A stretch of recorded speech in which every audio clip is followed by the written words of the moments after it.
Imagine you hit send on like a crucial email to your manager, right? You're updating them on this highly frustrating client, and you meant to explain that you paused your other work just to deal with this person. Oh, I can already see where this is going. Yeah, it's bad. Because instead, your grammar accidentally told your manager that you've completely cut off all communication and you're currently ignoring the client. Wow. Two very different performance reviews there. Exactly. And all caused by a tiny misunderstood rule about verbs. So welcome to the hidden traps of advanced English. If you're listening today, you are probably on a very specific journey. You're taking your English from that intermediate B1 or B2 level. Where you can survive, basically. Right, where you get your point across just fine, but you're trying to reach that advanced C1 fluency. And we have gathered a stack of grammar textbooks, linguistic analyses, and pronunciation guides to help you make that exact leap. And because we know you are listening partly to practice your English comprehension, we're going to keep our pace moderate and clear. And we promise to completely avoid dense academic jargon. Because moving from intermediate to advanced, it's not about memorizing 100 obscure new rules. No, not at all. It's about understanding how the language actually feels.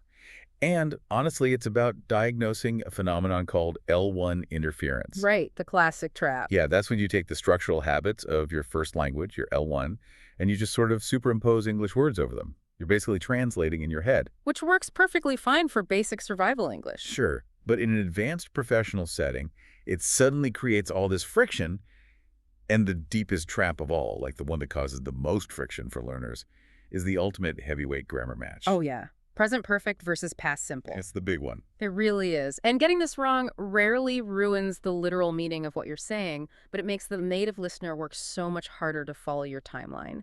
So let's just break down the mechanics here. Let's do it. The past simple is essentially your tool for a closed door. Yesterday, last week, in the year 2010. The door is shut. Exactly. The time period is over, and the event is totally isolated in history. You use it when you want to establish when or what time. I always think of the past simple as like a photograph. It's a snapshot of something left entirely in the past. You look at it, but you aren't living in it. I love that analogy. That's perfect. So, relying on our source material, you would say Mozart was a composer.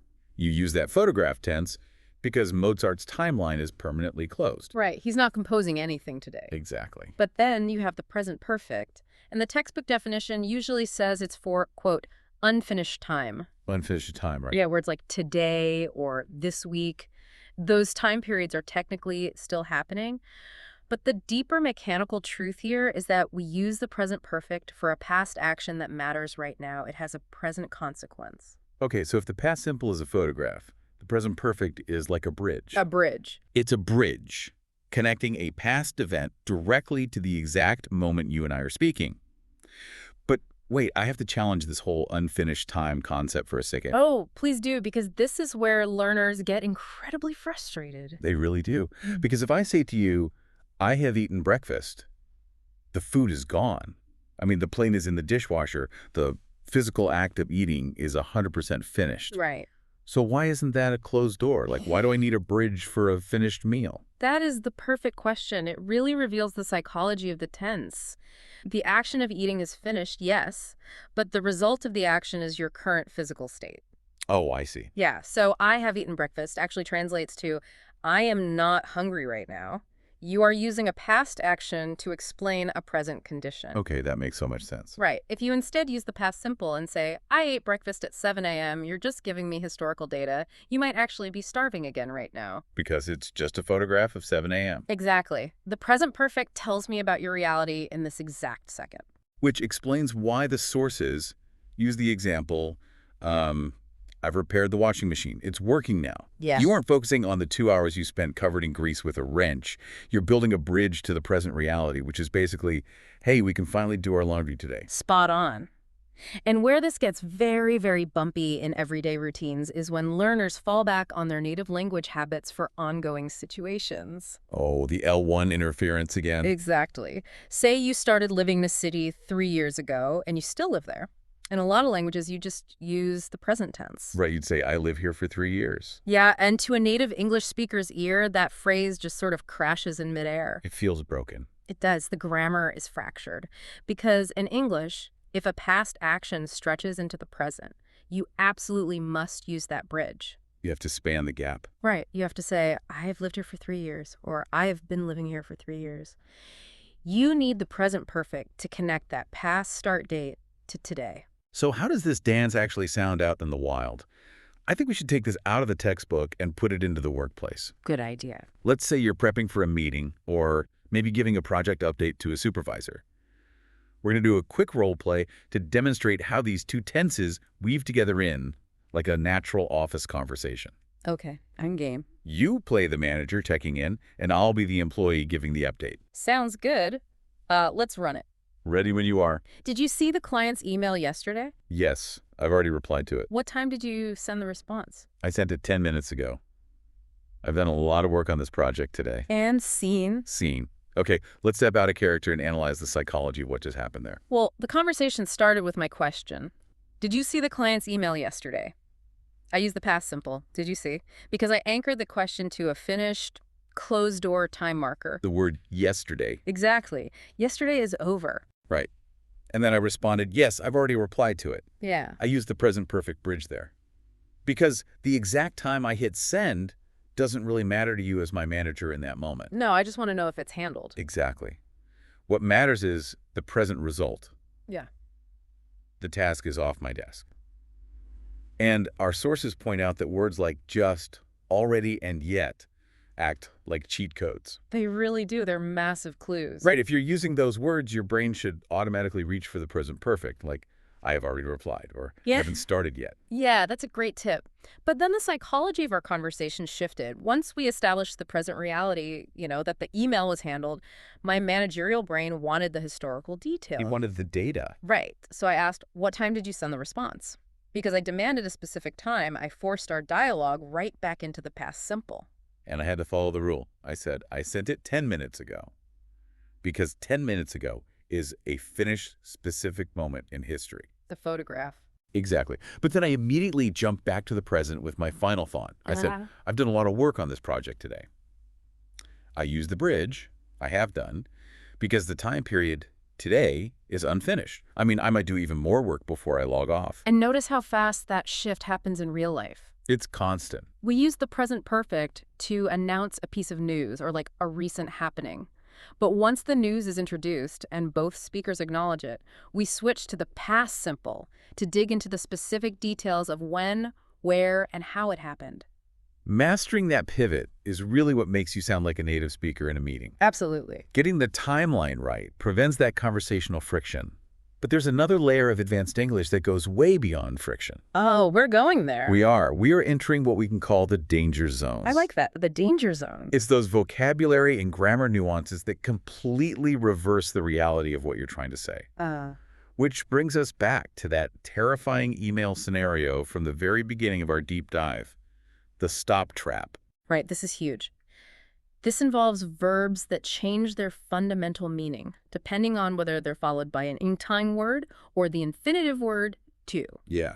Our textbooks highlight the critical difference between she stopped using it and she stopped to use it. And honestly, to an intermediate learner, those might look like two slightly different paths to the exact same destination. But they are complete opposites. Complete opposites. If I say she stopped using it, that incline form means she was actively doing the behavior, and then she ceased completely. She quit. Yeah, she quit. She put the item down and walked away forever. But if you say she stopped to use it, the mechanics completely change. The infinitive to implies purpose or intention.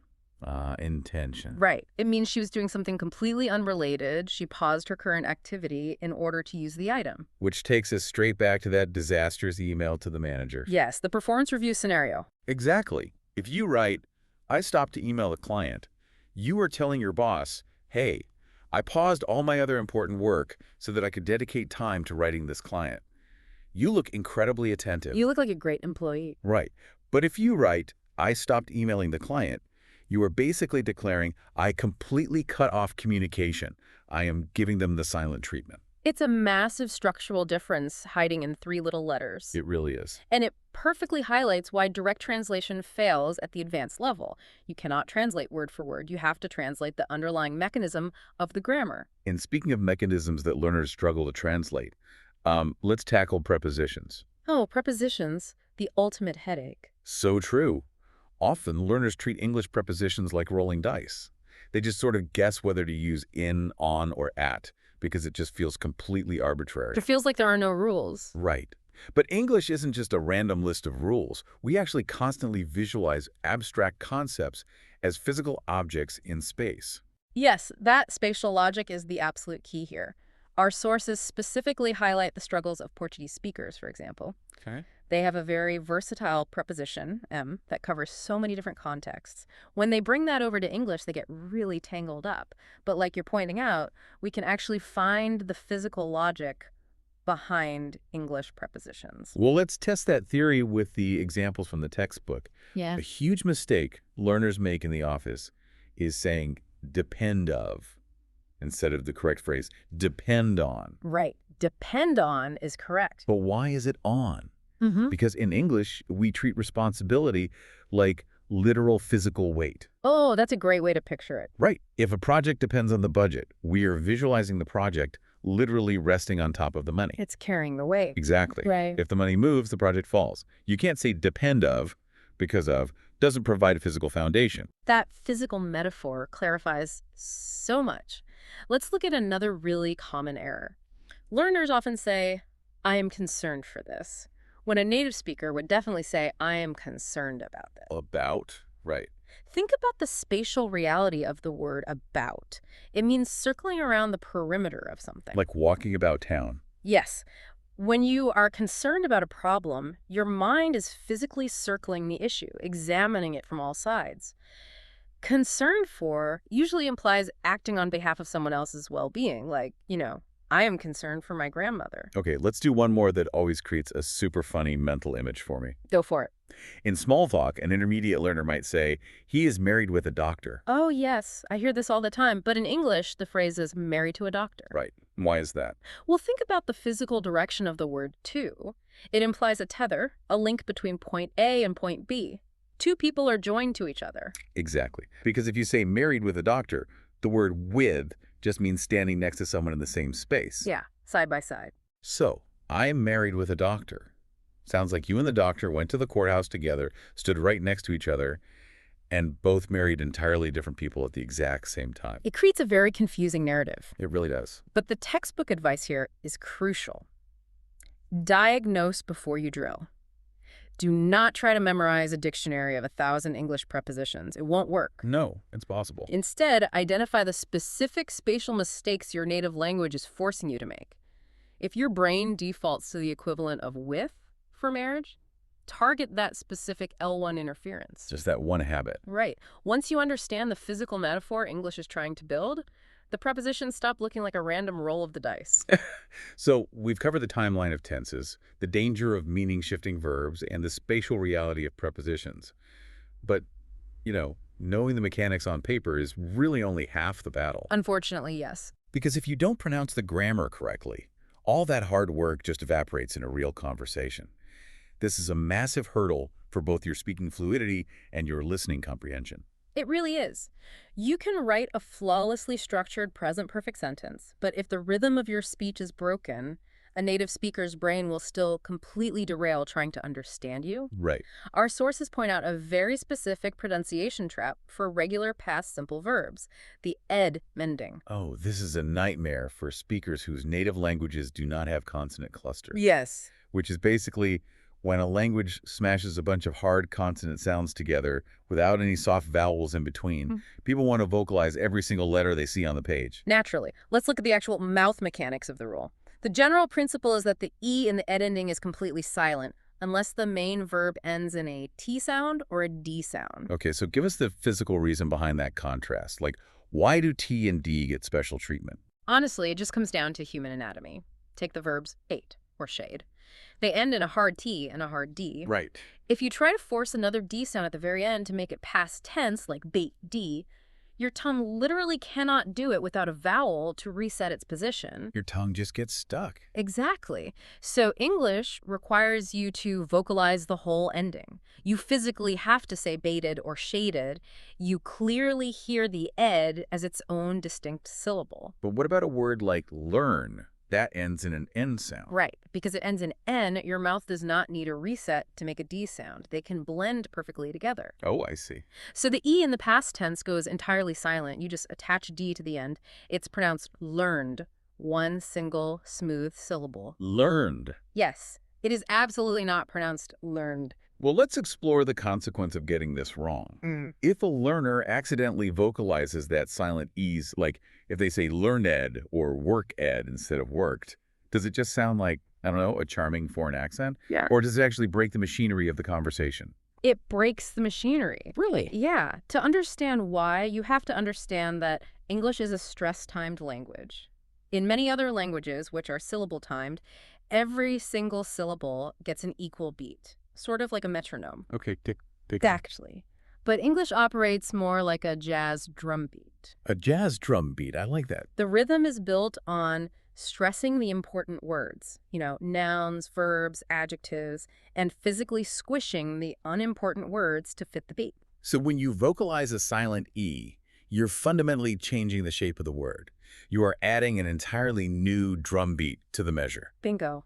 The listener's brain is subconsciously predicting the rhythm of your sentence.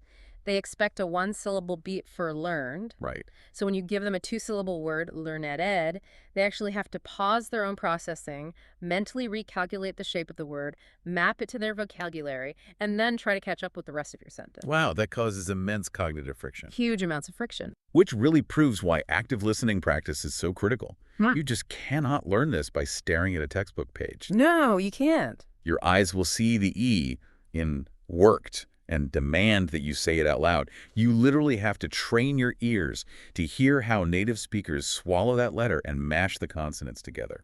And the sources emphasize that sentence stress itself can be just as tricky. Depending on your native language, pitch might dictate the literal meaning of a word, or you might stress almost every other word. Right. In English, pitch and stress connote emphasis and emotion. If you carry your native pitch patterns into an English meeting, you might accidentally stress small grammatical words like the or a. And suddenly you're emphasizing the entirely wrong part of the project update, and your manager is sitting there wondering why you are so passionate about the word the. Exactly. You have to deliver the information with the correct musical rhythm so the listener's brain can effortlessly catch the data. Well, we have unpacked a tremendous amount of structural mechanics today. Let's sort of summarize the blueprint for making this jump from intermediate to advanced. That sounds like a plan. We started with the ultimate heavyweight match. Present perfect versus past simple. Avoid the friction, right? If it's a closed door in history, use the past simple photograph. Yesterday, last week. Right. But if the past action has a direct, meaningful result on this exact present second, like fixing a washing machine so you can do laundry today, build the present perfect bridge. We also navigated the danger zones. Pay deep attention to the underlying mechanics of verbs. Stopping to use something means you are actively doing your job, while stopping using it means you just quit. Completely different realities. Very different. And when it comes to prepositions, look for the spatial logic. You depend on a budget because it carries the physical weight of the project. Diagnose your native language interference so you can stop guessing and start visualizing. And finally, protect the drumbeat of the language. Do not let a silent E add syllables that disrupt your rhythm. Unless the verb ends in T or D, that E past tense ending is usually just a single mashed consonant sound. Keep the rhythm flowing. Exactly. Mastering that bridge, catching those meaning-shifting verbs, and nailing the rhythm will immediately elevate your professional and casual conversations. You'll shed the hesitation of someone translating in their head and step into the fluidity of an advanced speaker. And look, making these mistakes along the way is not a failure. It is the diagnostic process itself. Every time you catch yourself reaching for a photograph when you actually needed a bridge, you are successfully reprogramming your brain's linguistic habits. That's a great reminder. To leave you with a final lingering thought to mull over as you go about your day. We often hear that the language a culture speaks dictates how they view the world, right? If that's true, what does the English language's absolute obsession with the present perfect? I mean, a tense entirely dedicated to dragging historical actions by the collar into the exact present moment. What does that say about how English speakers view time itself? Ooh, that's a fascinating question. Something to think about the next time you find yourself building a grammatical bridge. Keep listening, keep analyzing the mechanics of your daily conversations, and we will see you on the next deep dive.